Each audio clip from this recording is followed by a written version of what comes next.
Hola a todos, buenas tardes. Vamos a continuar con lo que estábamos viendo la clase pasada sobre la segunda unidad. Les voy a compartir la presentación.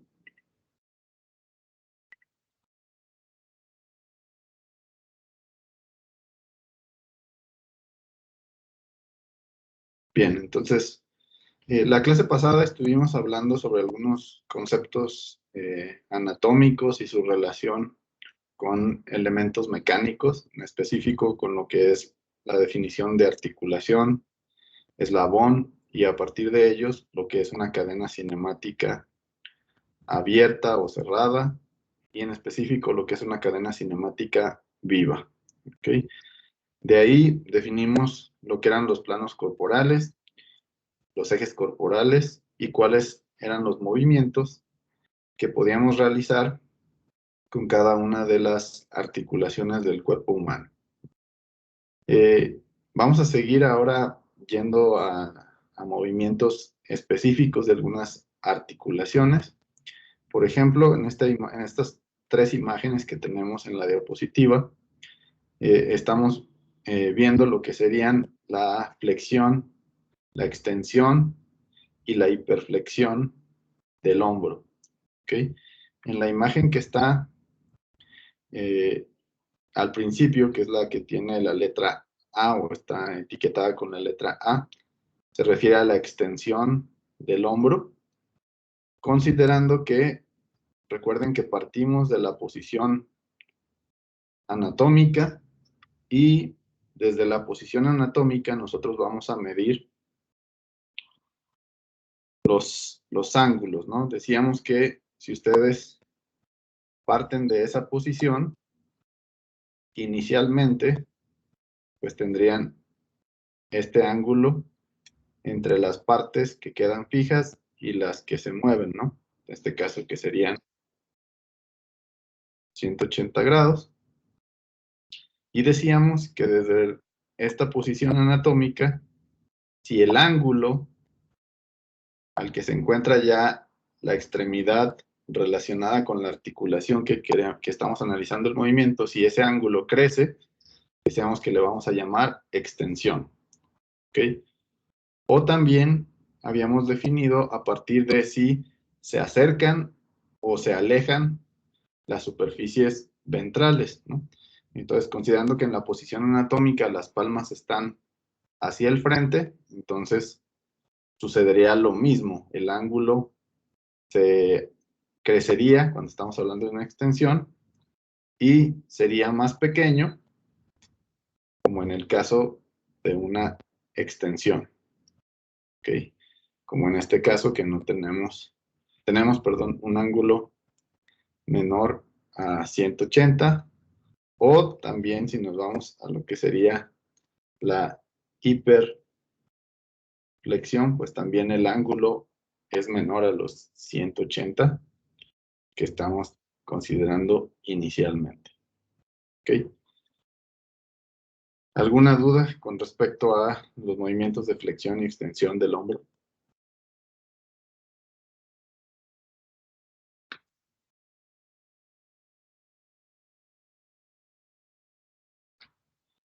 Ahora, como yo les decía, cuando nosotros queremos visualizar movimientos de flexión y extensión, pues vamos a ubicarnos en el plano sagital. ¿Okay? Entonces, en específico, la flexión, en este caso en la articulación del hombro, nos va a llevar a que lo visualicemos dentro del plano sagital como un movimiento donde los brazos parten de la posición anatómica, se ubican hacia adelante, ¿okay? Y se mueven también hacia arriba, ¿okay? Ya que inicialmente, pues esta sería la localización del brazo y por lo tanto se mueve hacia el frente y hacia arriba. ¿Okay? Entonces, esas son las direcciones y la forma en que lo vamos a visualizar dentro del plano sagital. ¿Okay? Mientras que el movimiento de extensión, el movimiento se realiza hacia atrás, ¿ok?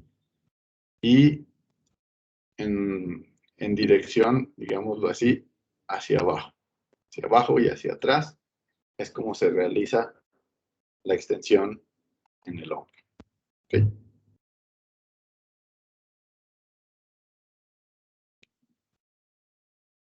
Mientras que la hiperflexión, pues sería llevar el movimiento de extensión hacia un movimiento, como dice aquí, excepcional o fuera del rango nominal que tiene la articulación del hombro, ¿ok?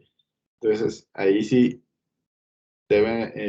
son algunas personas en específico las que pueden realizar ese tipo de movimientos que se salen fuera de lo que nosotros conoceríamos como valores nominales del movimiento de la articulación del hombro, ¿ok?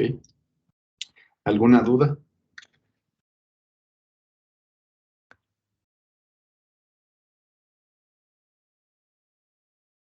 Bien.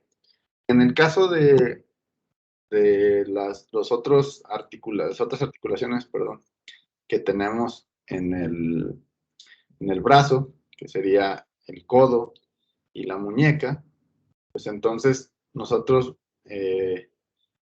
podríamos visualizarlo, como les decía, ya sea a través del concepto anatómico de aproximación de las superficies ventrales o el concepto de reducir el ángulo entre dos segmentos corporales, ¿no? Y eso sucede en ambas articulaciones. Siempre que hacemos una flexión, tanto en el codo como en la muñeca, los dedos se van a acercar hacia el antebrazo o el antebrazo hacia la parte superior del brazo, en el caso de la flexión del codo. ¿Okay?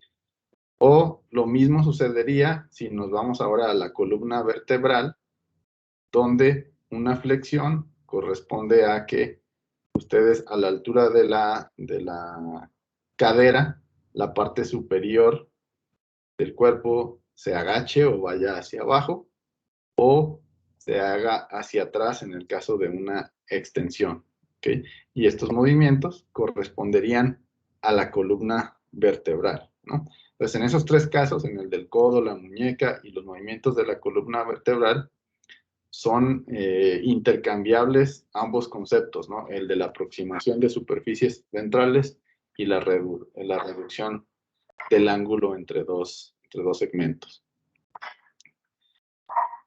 Mientras que en el caso de las extremidades inferiores, como en el caso del pie y la pierna, la extensión anatómica, en este caso el que se alejen las superficies ventrales, se va a conocer como flexión del tobillo. Es por eso que normalmente en la articulación del tobillo nosotros podemos utilizar, independientemente de hacia dónde se mueve el tobillo, el término flexión, únicamente haciendo la diferencia en si la flexión es de la parte dorsal del pie o de la parte plantar del pie, ¿no? Y de ahí, entonces, la flexión dorsal corresponde a una extensión y la flexión plantar corresponde a la flexión, ¿ok? Entonces, ahí es donde surge un poco la diferencia, considerando este concepto anatómico de alejarse o acercarse a las superficies ventrales. ¿Okay? ¿Alguna duda hasta aquí? ¿O algún comentario? Doctor, ¿me puede repetir lo último que dijo de la flexión y extensión del tobillo, por favor? Sí, les decía que en el caso del tobillo, nosotros podemos llamarle tanto a la extensión como a la flexión, desde el punto de vista anatómico, perdón, como flexiones. La única diferenciación que vamos a hacer es si lo que están flexionando es la parte dorsal del pie o si es la parte plantar del pie. ¿Okay? Esa sería la diferencia, y eso es porque las superficies ventrales, en este caso, estarían a partir de la posición anatómica haciendo un movimiento contrario al que nos dice con respecto a que el ángulo se reduzca o se incremente a partir de la posición anatómica, ¿no? Que en este caso, por ejemplo, el pie pues estaría a 90 grados de la parte que no se mueve, que en este caso sería la pierna o todo el cuerpo de la persona. Y si están entonces en posición anatómica, digámoslo así, este es el pie, ¿ok? Y ustedes hacen un movimiento hacia acá para levantar el pie, la planta del pie, ¿ok? Pues esto sería una flexión,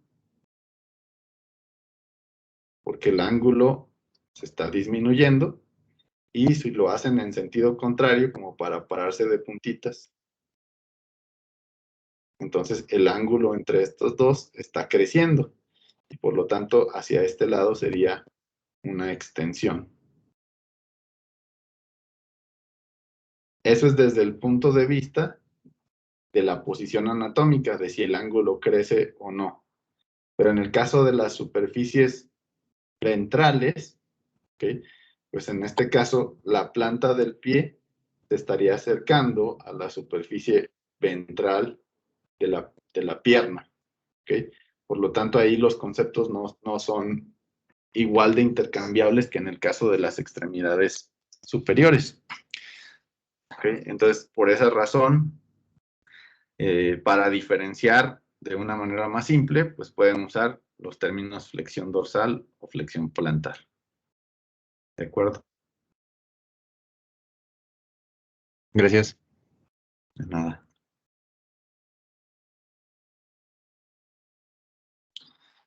Bien. Por otra parte, pues decíamos que cuando nosotros vamos a visualizar movimientos en el plano frontal o coronal, ahí vamos a representar movimientos de abducción y aducción, ¿ok? Este tipo de movimientos se produce en algunas articulaciones que sean biaxiales o multiaxiales.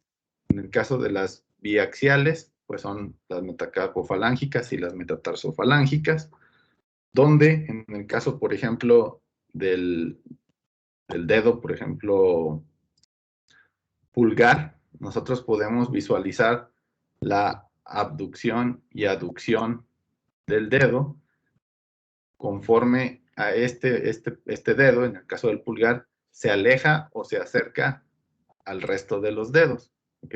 Entonces, cuando se acerca hacia los otros dedos, es decir, este caso de aquí, es la aducción, y cuando se aleja, es la abducción.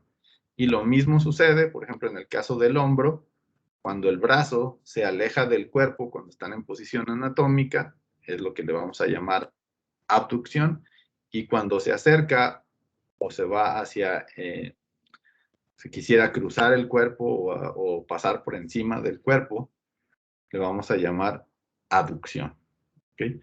Entonces, todas las articulaciones nos permiten realizar movimientos de flexión, pero ya para el caso de abducción serían articulaciones que ya son de tipo biaxial o multiaxial, es decir, que permiten dos o más movimientos. ¿Okay? ¿Dudas?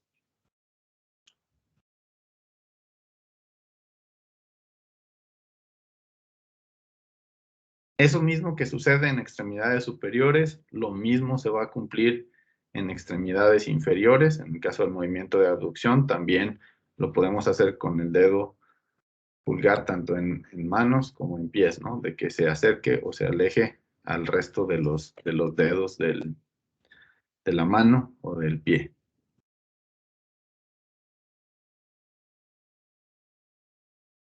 Bien, existen otras articulaciones que nos permiten incrementar el rango de movimiento de una articulación. Por ejemplo, en el caso de la articulación del hombro, puede apoyarse o combinarse con movimientos de dos articulaciones para producir un movimiento mucho más amplio. ¿Okay? Esto se da porque hasta un cierto punto actúa una articulación y después pasa a actuar hacia otra articulación que continúa el movimiento. Por lo tanto, la abducción del hombro puede lograr hasta 180 grados, pero mediante la combinación de dos articulaciones. ¿Okay? Entonces, estos son cuestiones que nosotros no modelamos tal cual desde el punto de vista biomecánico, ¿no? Desde el punto de vista biomecánico, nosotros consideramos que es una misma articulación la que logra que se realice todo este movimiento y no estamos considerando en realidad que anatómicamente se realiza por medio de dos articulaciones que se combinan para poder incrementar ese rango de movimiento. ¿Okay? Entonces, esas son algunas de las cuestiones que nosotros pasamos por alto desde estos conceptos que hablábamos de lo que es la cadena cinemática viva. ¿Okay? ¿Alguna duda o comentario hasta aquí?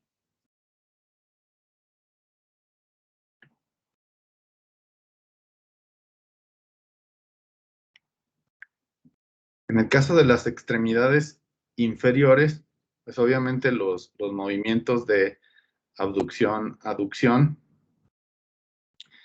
para poder realizar una aducción que decíamos que es hacia el centro, si tomamos como punto de referencia este eje vertical, pues entonces el movimiento de aducción es ir hacia este eje, pero obviamente considerando la posición anatómica, pues sería físicamente imposible que una pierna pase a través de la otra, ¿no? Entonces, en realidad el movimiento de aducción, perdón, se considera pasando una pierna delante de la otra.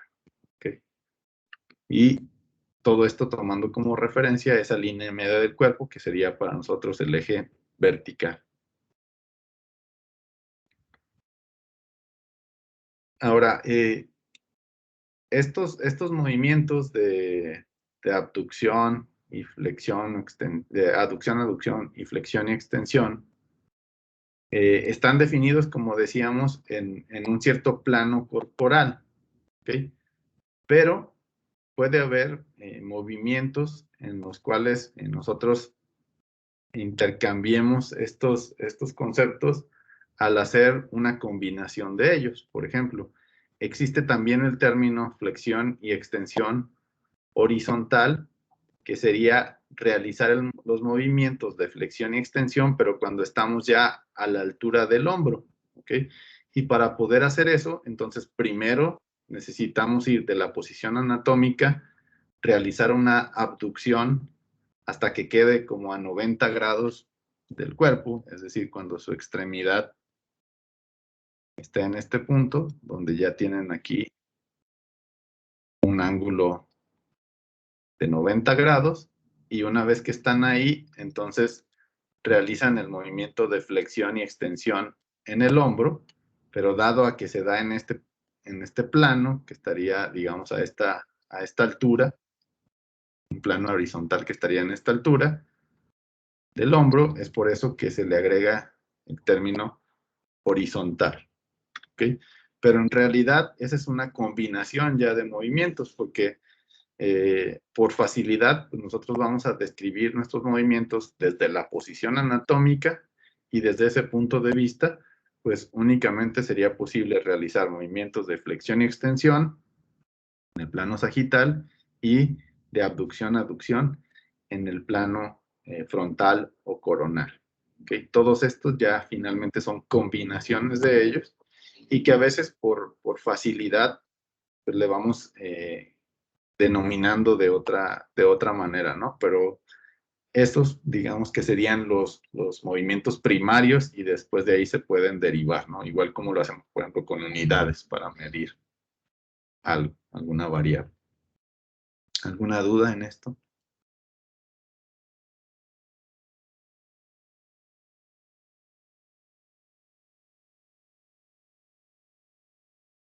Y pues lo mismo sería para la extensión, ¿no? Sería ir hacia el otro, en el otro sentido, una extensión horizontal. El tercer tipo de movimiento son las rotaciones. Esas son las que se realizan o se visualizan, en este caso, en el plano transversal o axial. Y este solamente lo vamos a poder producir en articulaciones que sean multiaxiales, ¿ok? Entonces, seguiría esa secuencia, ¿no? Si solo tiene un grado de libertad o es uniaxial la articulación, solamente puede realizar movimientos de flexión y extensión. Si es de 2 grados de libertad o biaxial, entonces puede realizar movimientos de flexión, extensión y aducción, aducción. Y si es multiaxial, en este caso tiene 3 grados de libertad, pues ya va a poder realizar los 3: flexión, extensión, abducción, aducción y rotaciones, interna o externa. ¿Ok? Y pues lo vamos a medir de nuevo con respecto al eje, ¿no? Es decir, si nosotros tomáramos como referencia la palma de la mano, si la palma de la mano con respecto a la línea media del cuerpo va hacia afuera, le vamos a llamar rotación externa o lateral, o si se dirige hacia la línea media del cuerpo o el eje vertical, le llamaremos rotación interna, ¿ok? Entonces, este tipo de movimientos se producen en articulaciones como serían el hombro y la cadera, ¿ok?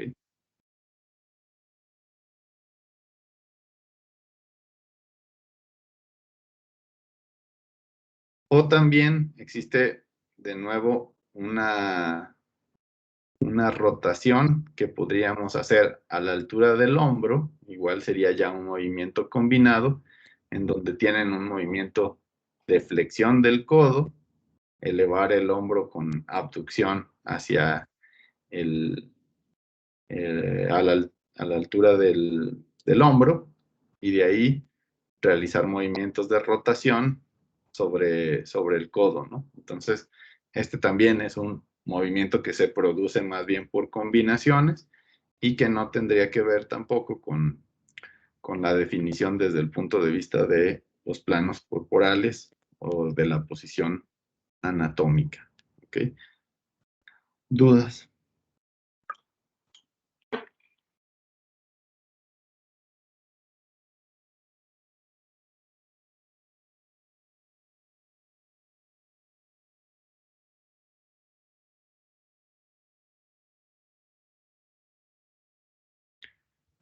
El hacer este tipo de movimientos nos permite visualizar de una manera más práctica lo que sería la rotación. O sea, cuando ya lo hacemos combinado es más fácil visualizarlo, como en este caso estamos visualizando este movimiento en el plano frontal o coronal, el movimiento de rotación interna y externa, gracias a que estamos abduciendo el hombro y flexionando el codo. De esta manera es fácil visualizar los movimientos de rotación interna y externa, ¿ok? De lo contrario, pues tendríamos que visualizarlo en función de la posición de la palma de la mano, ¿no? Y suele ser un poquito más complicado porque lo tendríamos que estar viendo desde arriba, ¿no? Desde una pista superior o una vista inferior. Entonces, este tipo de movimientos son muy pequeños y a veces son difíciles de visualizar si no los combinamos con los otros, ¿no? Y eso lo van a ver en algunas de las prácticas que van a hacer durante el curso. ¿Alguna duda?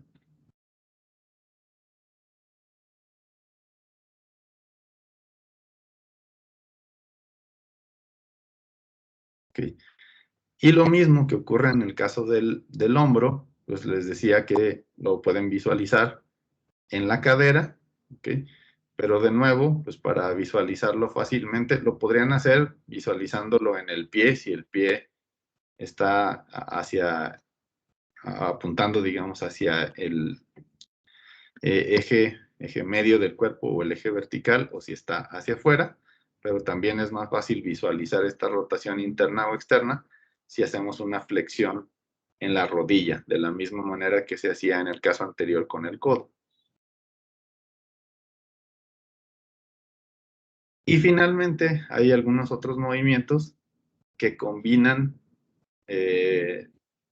estos movimientos de flexión, extensión, aducción, aducción, generando alguna trayectoria en específico, como en el caso de los movimientos de circunducción, en donde se generan movimientos ya sea de tipo como espiral o una circunferencia, utilizando las extremidades tanto superiores como inferiores, pero finalmente este tipo de movimientos son derivados de los 3 movimientos complementarios básicos que les mencionaba, ¿no? Que serían flexión-extensión, abducción-aducción y rotaciones interna y externa. Y entonces esta circunducción ya es un movimiento que se logra combinando todos estos movimientos. ¿Ok? ¿Dudas?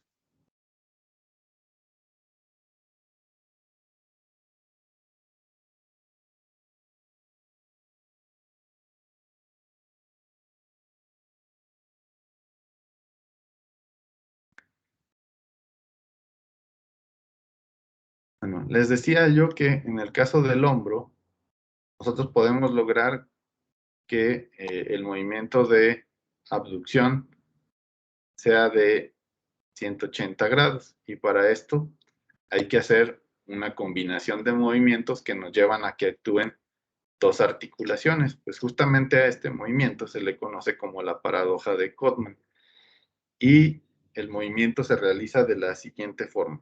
Entonces, ustedes van a ir observando las imágenes y pues supongamos que están partiendo de una posición anatómica, ¿ok? Y pues lo que deben de hacer primero es abducir la extremidad superior hasta 180 grados, haciendo que el brazo coincida con la oreja, ¿ok?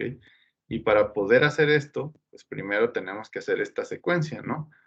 Si observan en la figura A, pues lo que están haciendo es una flexión, ¿ok? Del brazo, y que después se combina con una abducción del hombro, y eso hace que logren esa extensión mayor a 180 grados. ¿Okay?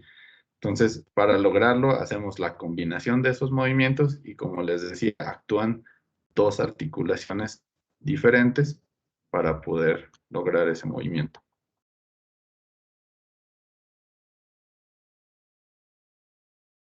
Bien, ¿alguna duda hasta aquí?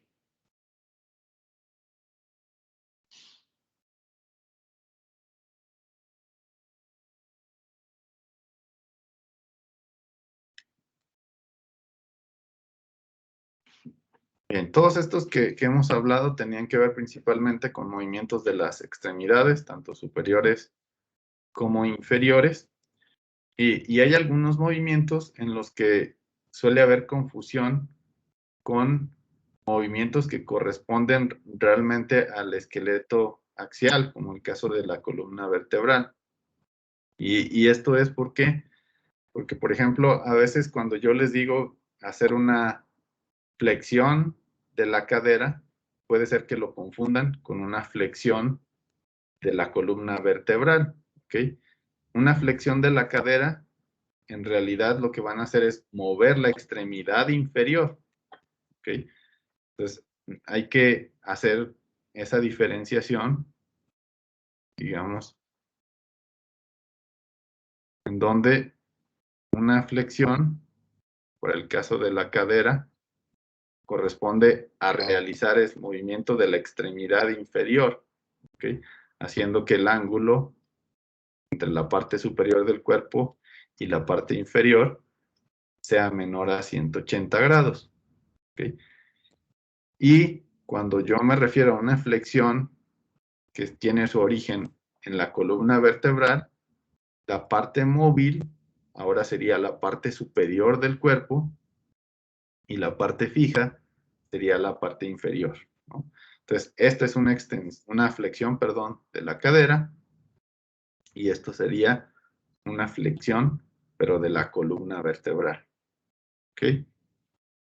Igual tenemos movimientos de hiperflexión o extensión e hiperextensión en el caso de la columna vertebral, ¿no? Pero sí es importante hacer esa diferenciación en cuáles movimientos corresponden a una articulación en específico, como es la cadera, o a una serie de articulaciones que en este caso forman la columna vertebral y que realizan otro tipo de movimientos.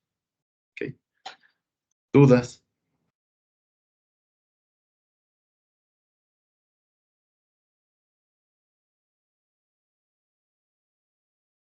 En el caso particular de la columna vertebral, también nos permite hacer movimientos en el plano frontal o coronal que corresponderían a lo que son movimientos de abducción, aducción e incluso movimientos también de rotación. ¿Okay? Entonces, por ejemplo, esta imagen que está en la figura con la letra E es una flexión lateral y que tiene que ver con el movimiento de la columna vertebral. ¿Okay? O, en este caso, esta que está aquí corresponde a una rotación alrededor de la columna vertebral. ¿Okay? Entonces, sí es importante diferenciar estos movimientos de la columna de los que se llevan a cabo en la cadera. ¿Okay? Recordando nuevamente que en el caso de los de la columna corresponden a movimientos de la parte superior del cuerpo y las que tienen que ver con la cadera son movimientos en la parte de las extremidades inferiores. ¿Okay? ¿Dudas?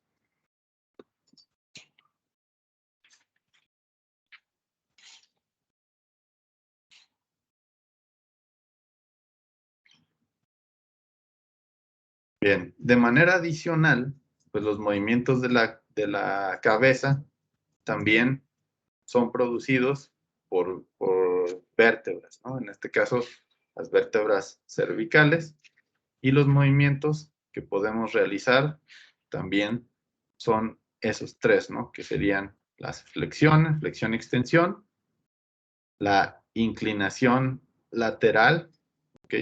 Que en este caso no coincide tanto con los movimientos de abducción-aducción debido a que este se da con respecto a la línea media que tomamos como referencia para los movimientos de abducción-aducción, pero digamos que son movimientos similares, ¿no? Pero aquí les llamamos movimientos de inclinación lateral de las vértebras cervicales, ¿no? Y también, obviamente, en el caso de la cabeza, puede hacer movimientos de rotación, ¿ok? Los cuales también, pues, no sería correcto llamarlos rotación interna o externa de nueva, porque su eje coincide con el eje medio del cuerpo. ¿Okay? ¿Dudas?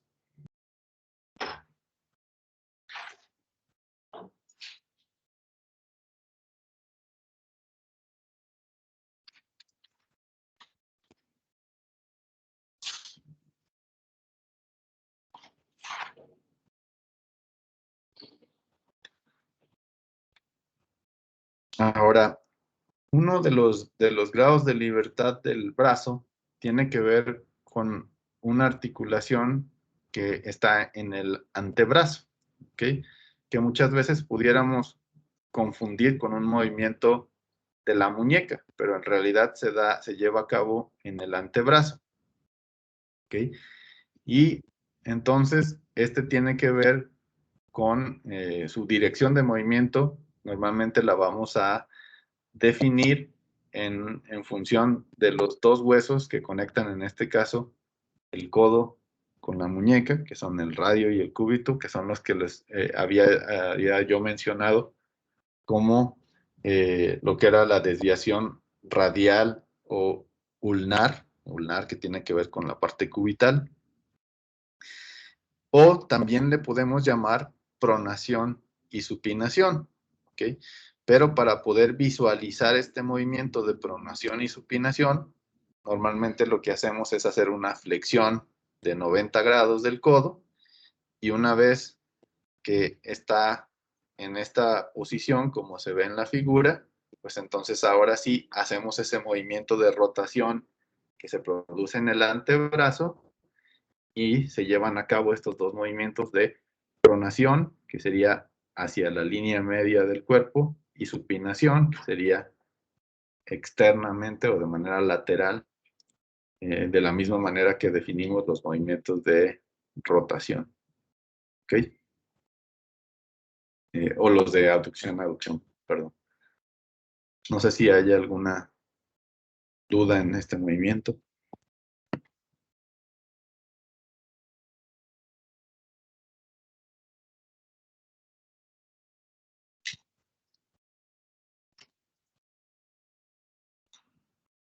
Ahora, cuando estamos hablando ya de la muñeca, entonces ahí es donde vamos a utilizar esta terminología de desviación radial ulnar, que nosotros indistintamente también la podríamos denominar como una abducción o aducción en la articulación de la muñeca.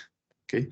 Entonces, en el caso de la muñeca, suele denominársele desviación radial ulnar, o ulnar, dependiendo de si el movimiento es hacia el hueso radio o hacia el cúbito. Entonces, esa es la razón del por qué se denomina así, pero también si los llamamos abducción, aducción de la muñeca, pues corresponden con los tres movimientos básicos que ya hemos definido para cada una de las articulaciones. ¿Dudas hasta aquí?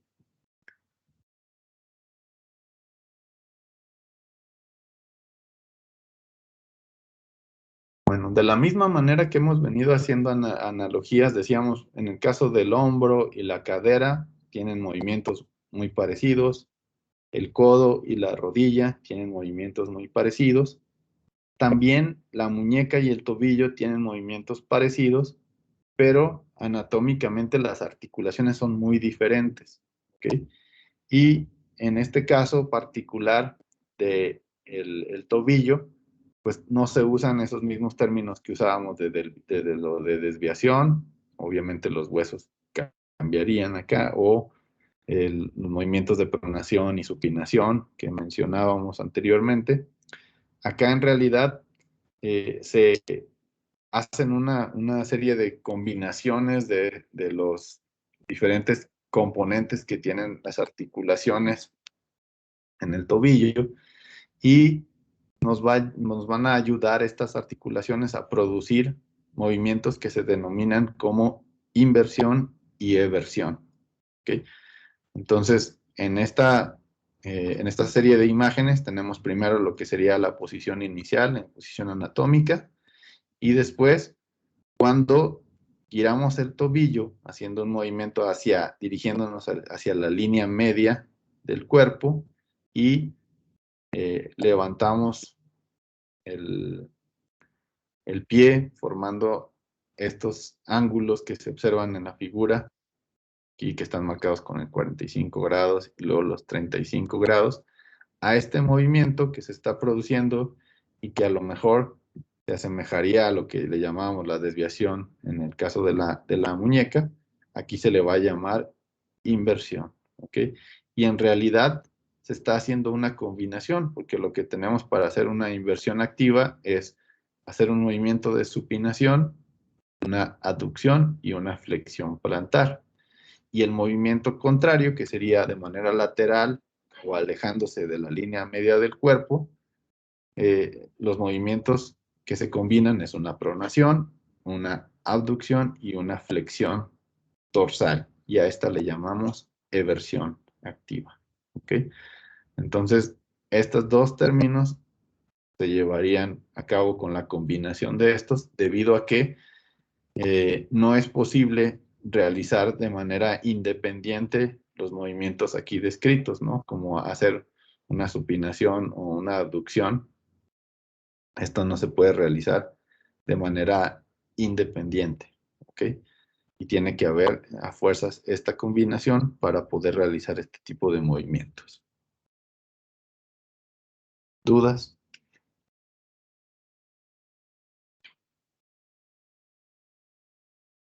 ¿O algún comentario?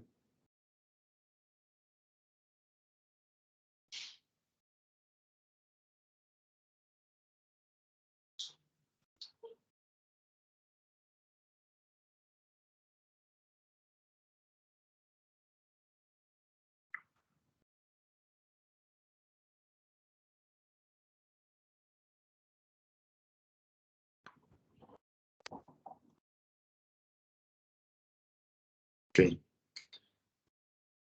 Normalmente, cuando nosotros definimos el movimiento, yo les decía que definíamos un eje, ¿no? Un eje, por ejemplo, para los movimientos de flexión y extensión, decíamos, pues tenemos el eje transversal, alrededor del cual va a rotar la articulación para realizar el movimiento. Pues eso es muy complicado en el caso de este tipo de movimientos, porque de hecho, en algunos estudios que se han hecho, se ha visto que para poder realizar estos movimientos de inversión y eversión, cambia el eje de rotación dentro de la articulación y puede llegar a realizarse utilizando hasta 12 ejes de rotación diferentes para poder producir el movimiento, ¿no? Entonces, esto hace que la articulación del tobillo sea una de las más complejas, ¿no?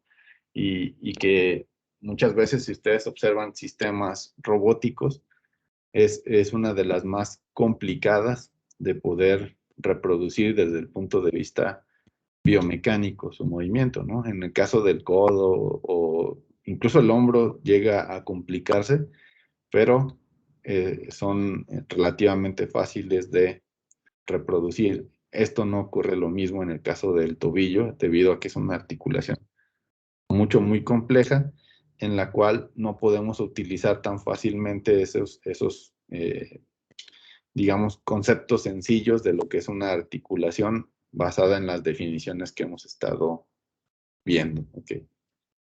¿Alguna duda hasta aquí?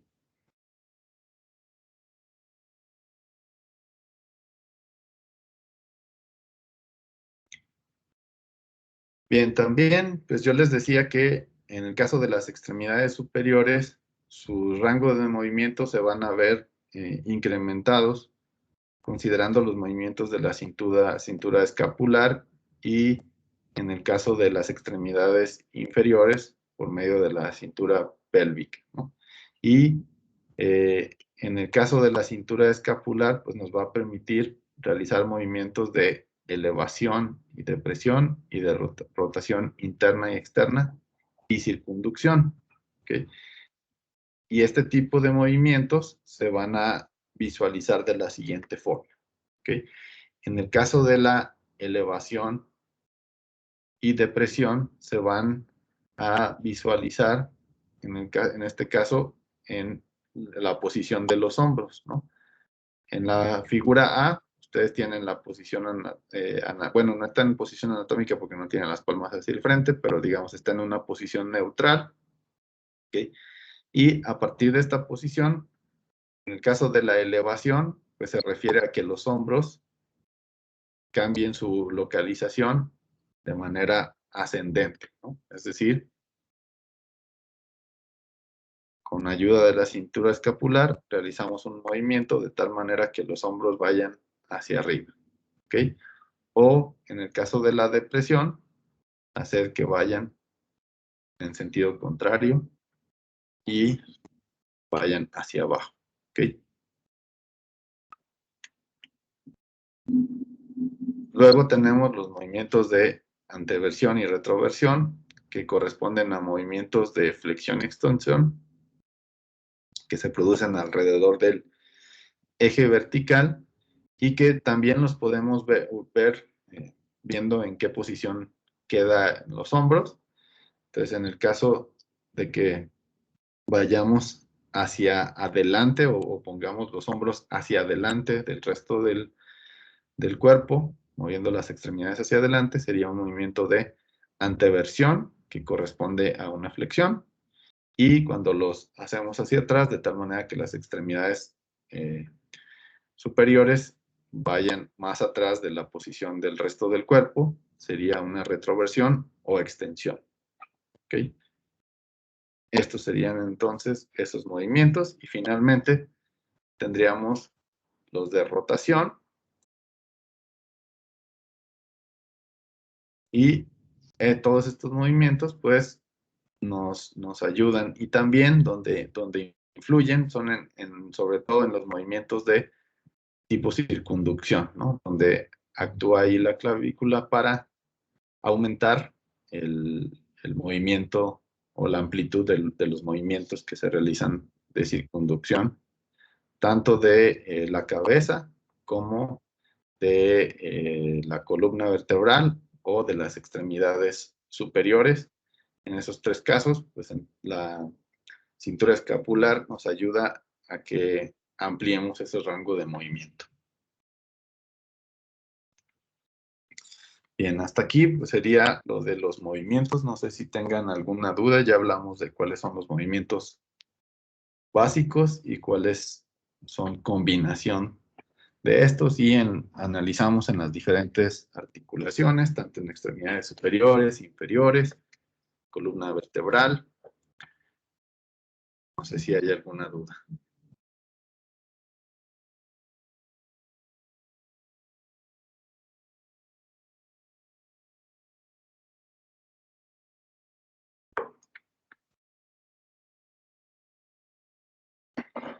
Bien, entonces, hasta aquí todos los movimientos los hemos definido en función del número de grados de libertad que tiene cada articulación. ¿Okay? Decíamos que en el caso de 1 grado de libertad, solamente consideraremos movimientos de flexión y extensión. Si hablamos de 2 grados de libertad, ahí agregamos ya abducción, aducción, además de la flexión y extensión. Y el tercero, que es la rotación, se agrega en articulaciones de tipo multiaxial o de 3 grados de libertad. ¿Okay? Pero existen otra forma de caracterizar a las articulaciones. Aquí lo hicimos a través del número de grados de libertad. Por ejemplo, en el caso del concepto de osteocinemática, este tiene que ver con que todos los huesos van a describir sus movimientos en función de dos movimientos básicos. Uno sería el giro y el otro la oscilación. ¿Okay? Entonces, esta clasificación hace que las articulaciones, yo pueda decir que son articulaciones de giro o articulaciones de oscilación. Esos serían los dos tipos de articulaciones desde el punto de vista de la osteocinemática. El de giro es aquel que tiene un eje de rotación fijo respecto a un cierto hueso, ¿no? Y el de oscilación es aquel que no se va a llevar a cabo únicamente por un giro a través de un eje, sino más bien se produce de dos tipos. Es aquel cuando la oscilación es cardinal o pura, es cuando únicamente oscila una superficie con respecto a la otra, ¿okay? O se desliza una sobre la otra, formando un movimiento de este tipo, digámoslo así, como sobre una cierta cuenca y están aquí deslizándose sobre esa. Ese sería un movimiento de oscilación nada más. O cuando hay una combinación de ambos, es decir, se desliza y va girando también. Entonces, esa se le llama una oscilación impura. ¿Okay? Pero se supone que desde este punto de vista, pues únicamente tendríamos articulaciones que producen movimientos de giro o de oscilación. Eso serían la clasificación. ¿Alguna duda?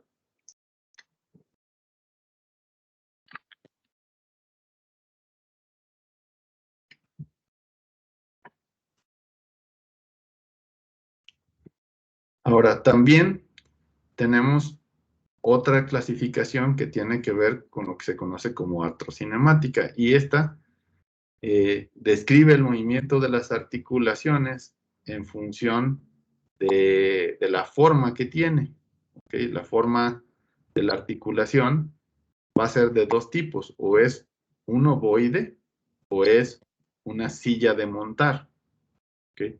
Entonces, cuando hablamos del ovoide, puede ser ovoides no modificadas, que son de tipo esférica, como en el caso de los 3 grados de libertad que tenemos en los hombros y la cadera, o una que sea ovoide modificada, en la cual únicamente tiene 2 grados de libertad, pero que corresponde a articulaciones, como veíamos, como las metacarpofalángicas, en las cuales existe este ovoide, pero también un movimiento de oscilación, ¿no?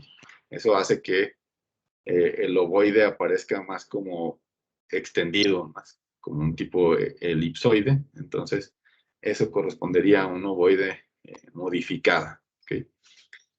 Y las otras que son de silla de montar, también no modificada o modificada, y que corresponde, la que no es modificada, a los 2 grados de libertad que decíamos que tiene la silla de montar, en donde ustedes pueden o inclinarse hacia los lados o desplazarse hacia adelante o atrás dentro de la silla de montar, y decíamos que esas normalmente las vamos a encontrar en las articulaciones metacarpianas. Y las modificadas es donde en realidad nada más es solo un grado de libertad, y estas son como la articulación de la rodilla o las articulaciones interfalángicas. ¿Okay? Entonces, estas últimas dos clasificaciones que vemos, pues en realidad combinan tanto el número de grados de libertad con la forma que tiene la articulación. ¿Okay? Pero entonces, este último se basa sobre todo en la forma y los movimientos que se pueden producir de acuerdo a la forma de la articulación. ¿Okay? ¿Dudas?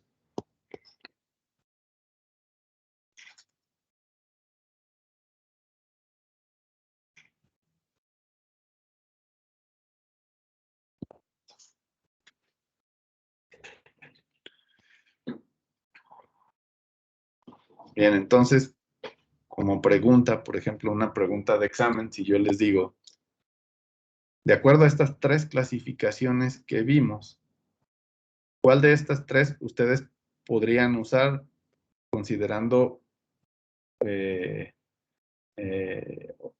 que ustedes hagan un análisis, perdón, de los movimientos? ¿Cuál de estas 3 es la menos invasiva y que ustedes podrían hacer de manera más simple su análisis?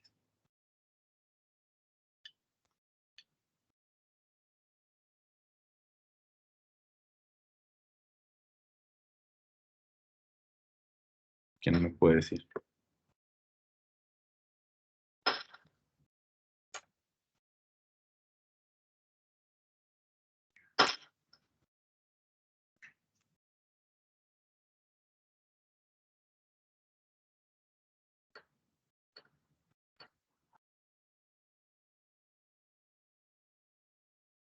La osteocinemática.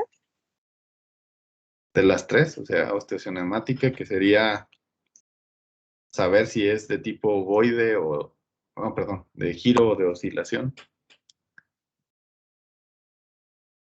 Más Esa bien la podría podrías. ser la Sí, dime. primera, ¿no?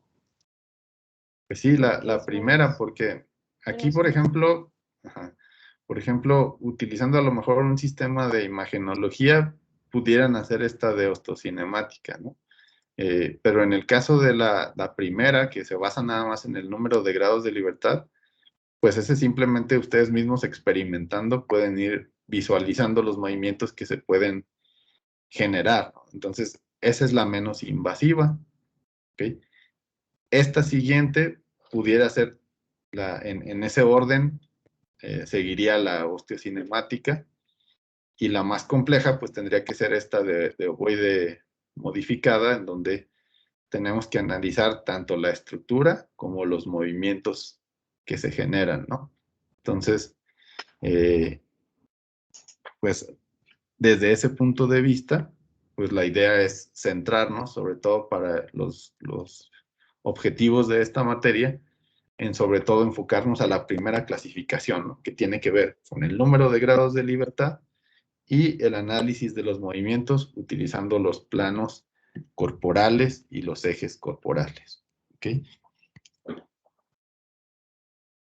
Bien, entonces, vamos ahora con una actividad en donde vamos a utilizar todos estos conceptos que hemos estado analizando hasta ahorita. Entonces, observen las tres imágenes que tienen aquí. La primera, pues quizás nos representa a una persona que va corriendo o trotando, obviamente representado con un esqueleto, considerando que habíamos dicho que vamos a hacer los análisis de cadenas cinemáticas vivas, en donde lo que nos importa es el movimiento de los huesos, ¿no? En la segunda imagen, pues es una persona que está subiendo una escalera, y la tercera, pues pudiera ser una persona que está haciendo abdominales. ¿Okay? Entonces, lo que quiero que hagan es que consideren estos elementos que les pongo aquí. Primero, tener ustedes definida una posición inicial que, pues, considerando lo que hemos estado diciendo ahorita, pues debería de ser la posición anatómica. Y lo que van a hacer es, a partir de esa posición anatómica, si se requiere ir haciendo un dibujo, como si fueran a hacer una animación ustedes en su cuaderno, donde pongan posiciones intermedias, o en lugar de esas posiciones intermedias, pudiera ser que representen este movimiento desde diferentes perspectivas en cada uno de los planos corporales. Es decir, si en una articulación ustedes observan que para hacer esa actividad de correr, por ejemplo, o trotar, necesitan visualizar movimientos de flexión, de extensión y movimientos de abducción, aducción o de rotaciones, pues entonces dibujen su representación en las diferentes vistas, ¿no? Lo que se vería en el plano sagital, lo que se vería en el plano frontal, lo que se vería en el plano transversal o axial. Y lo único que quiero es que lo hagan ahora sí que con bolitas y palitos, ¿no? Únicamente necesito que dibujen segmentos que nos representen eslabones y bolitas que me representen articulaciones, ¿ok? Lo que sí, muchas veces les hago hincapié en eso, es que cuando hagan su monito, pues lo hagan de esta manera, ¿ok? Y diferenciar aquí entre la posición, aquí si este es el cuello, esto sería el hombro, ¿no? Porque es muy común que cuando ustedes dibujan algún muñequito así con bolitas y palitos, hacen esto, ¿ok?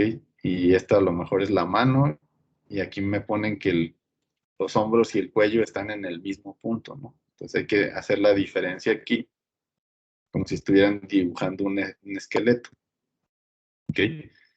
Y luego ponen acá la articulación del codo o algo así. Entonces, a esto me refiero de que lo hagan con segmentos corporales o eslabones, y las articulaciones, pues pueden hacerlas así con bolitas, ¿no? Y también que indiquen en qué dirección se realiza el movimiento para que puedan identificar si es flexión o si es extensión, en función de cómo está aumentando o disminuyendo el ángulo respecto a la posición anatómica, ¿ok? Obviamente, en el caso, por ejemplo, de las abdominales, pues pueden considerar que la posición anatómica es acostada a la persona, ¿no? Entonces, para que tampoco vayan a hacer de que está parado y luego después se acuesta, etcétera, ¿no? Sino más bien partir de la posición más simple, que sería cuando la persona está acostada, como si estuviera en posición anatómica, ¿ok?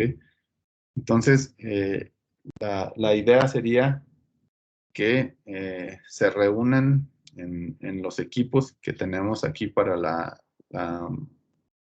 materia, y en lo que sería la siguiente hora, pues entre ustedes realicen esta actividad, y lo que alcancen a hacer me lo dejen ahí al final de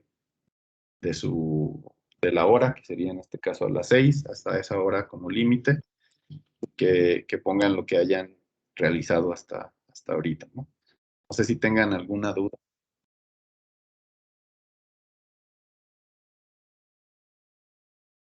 Entonces, Ya de sea este grupo del general nos pasamos al que Sí, tenemos se cada pasan quien de los ustedes. equipos. Sí, al que tienen en cada equipo, los que estén, si no están todos, pues nada más los que estén.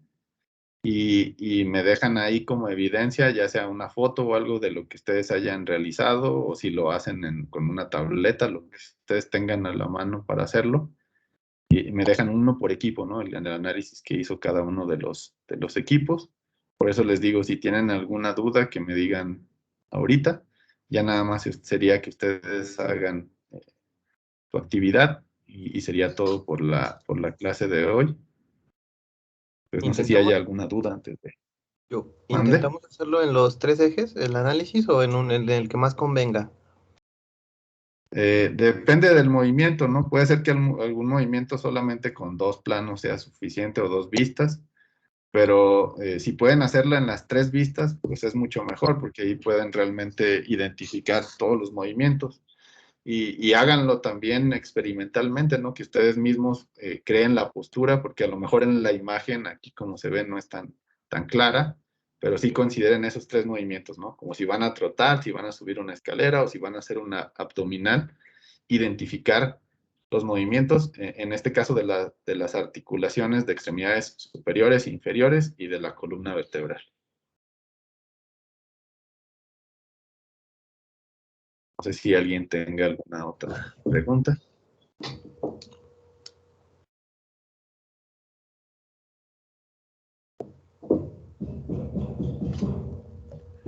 Bien, y también pues ya tienen ahí su actividad para el viernes. Entonces, en el caso de la actividad del viernes, más bien lo que tienen que hacer es, de la misma manera que aquí lo veíamos en imágenes, los de los movimientos, ustedes los van a hacer con videos demostrativos de ustedes realizando los movimientos y explicándolos, ¿no? Los distintos movimientos únicamente de extremidades superiores e inferiores.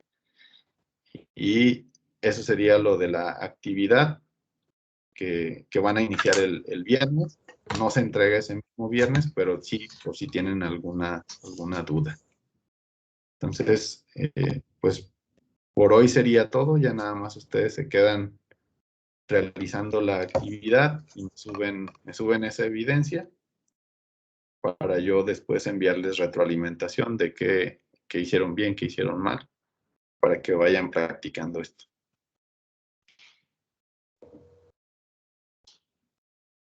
¿Alguna duda? No. Todo correcto. Bueno, entonces pues se reúnen ahí en sus equipos y me dejan esa evidencia. Tienen como límite hasta las 6, lo que alcancen a avanzar. Gracias. Gracias, Luego, profe. gracias. También. Gracias. Bye.